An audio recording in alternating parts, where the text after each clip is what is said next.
Hey guys, it's Brandon Woolham, and today we are checking in with our friend Mary-Claire. How are you today? I'm good. How you doing, Mr. Brandon? Good.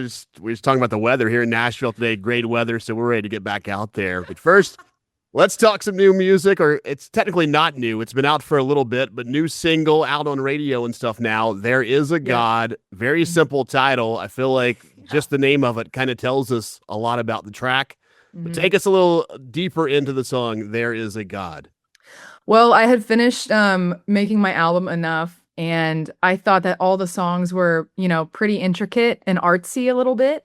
And I think that in today's world, there's so much clickbait and videos that are like, just they want to grab your attention. And so I wanted to make something super distilled, simple down, just that elementary idea of there is a God and he loves you. Because I think that people, when the whirlwind of life happens, they can just forget that simple truth. And so that was kind of my heart behind the song. But yeah, I mean, it's been out for a little bit, and it's been good to see grow. But I love being here with you. I remember I did my first singing video with you probably 3 years ago, and then we did one just under a year ago. So this is so much fun. I'm so glad to be back talking with you. Yeah, one of those past conversations, I remembered you telling me that you were kind of done with fashion in that world, and then I saw you at the I Can Only Imagine 2 premiere, and you're not done with fashion just yet. I know I had a moment where I was like, I'm gonna tone it down, and then I realized I can't do that.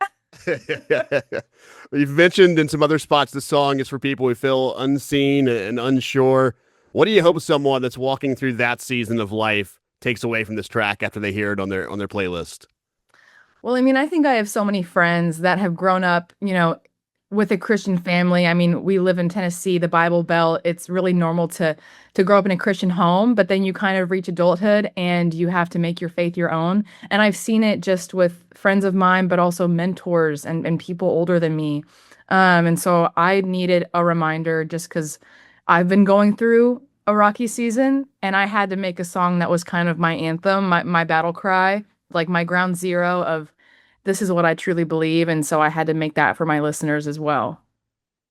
Yeah, you have such a strong musical background, and a lot of times it doesn't come up in detail in your interviews. You try to carve Yeah. your own path and not ride any coattails out there. But I think as Right. the I Can Only Imagine movies are doing well, we've got the new one that's out there now. People are starting to discover more of the Brickle name. Your dad is on the big screen, and you're portrayed in some of this. How's it been seeing yourself portrayed in a major movie and then being on set some of these days and seeing yourself portrayed? That's something that a lot of people do not get to experience in life. Mhm. How's that been for you? I mean, in one word, it's just fun. It's so fun to just experience that with family and to get to cheer my dad on because I've been in the back seat being able to, see all of his hard work behind the scenes for so many artists over so many years.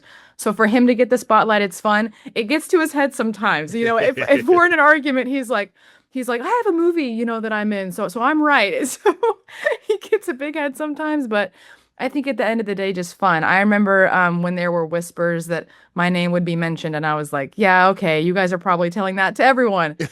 And then I saw a first cut of the movie, and they said Mary-Claire, and I was like, "So do I get an Oscar, or how does that work?" But it was fun. It was so fun.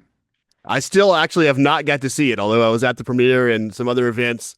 I didn't have time to stay that night, so I still have not got to see it yet. No way. But folks have sent me pictures that there was a screenshot of an interview that I shot with your dad in that same little studio you talked about earlier there in the credits somewhere. Yes. Yeah, you get a shout out for sure, for Yeah, sure. so I want my Oscar too whenever that happens. Deal, deal. We'll do a dual acceptance speech.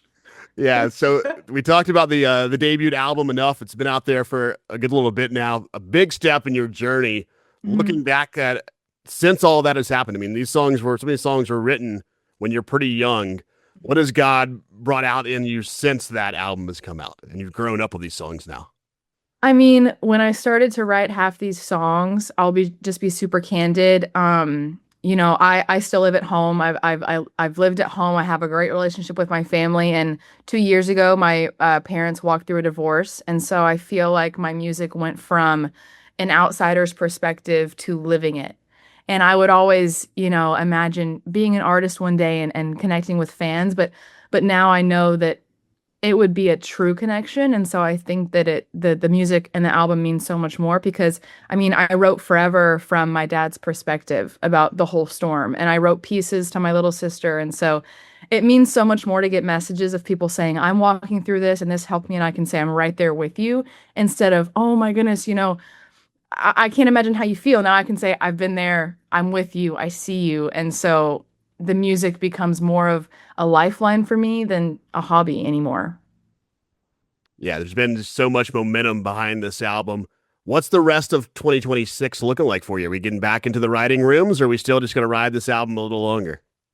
Well, I'm hoping to release some fun songs this summer. It's funny, as soon as I released the album, everyone said, "Okay, what's next?" And I was like, "Oh my goodness, I got to get back in the studio." So, hopefully some fun singles on the horizon, just summertime vibes, but performing at J Fest in May. So that's an outdoor music festival. It's my first music festival.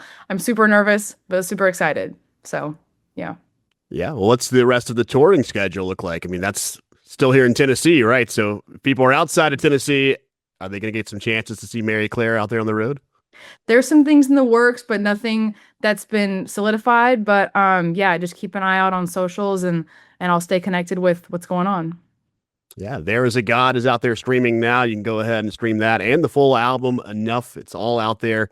And be on the lookout for some new music this summer.